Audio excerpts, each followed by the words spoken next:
In today's video, I'm going to teach you how to add and manage multiple accounts in Microsoft Teams.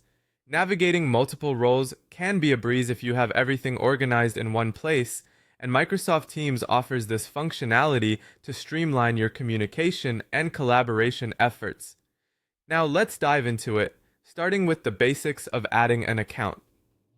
First, make sure you have the Microsoft Teams app open on your device. Having it readily available is essential, as this is where you'll manage all your communications.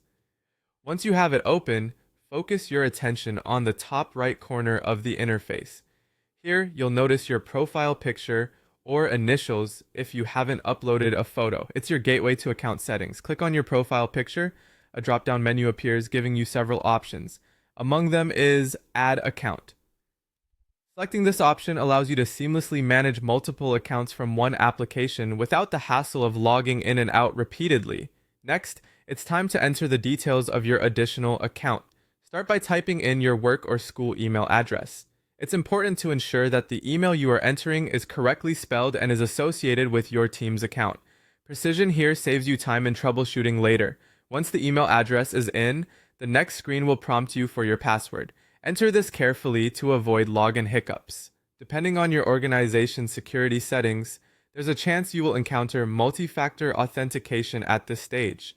This is an added layer of security where you might be asked to verify your identity through a mobile device or another method assigned by your organization. Just follow the instructions provided to authenticate successfully. With this step complete, you have seamlessly added an account to your Microsoft Teams app. But what if you need to switch back and forth between different accounts? Well, Microsoft Teams has made this exceptionally user-friendly.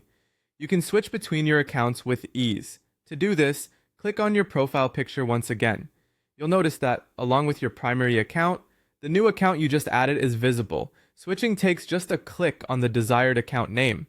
This feature is particularly useful for those who balance various roles, ensuring you don't miss out on important communications from any of your workspaces. That's all there is to it. You're now equipped to add and manage multiple accounts within Microsoft Teams, optimizing your routine for ultimate productivity. Remember, the key to effective communication is keeping things consolidated and streamlined. Thank you for joining me today, and I hope this guide was helpful. If you have any more questions about using Microsoft Teams, feel free to explore other resources or leave comments for further clarification.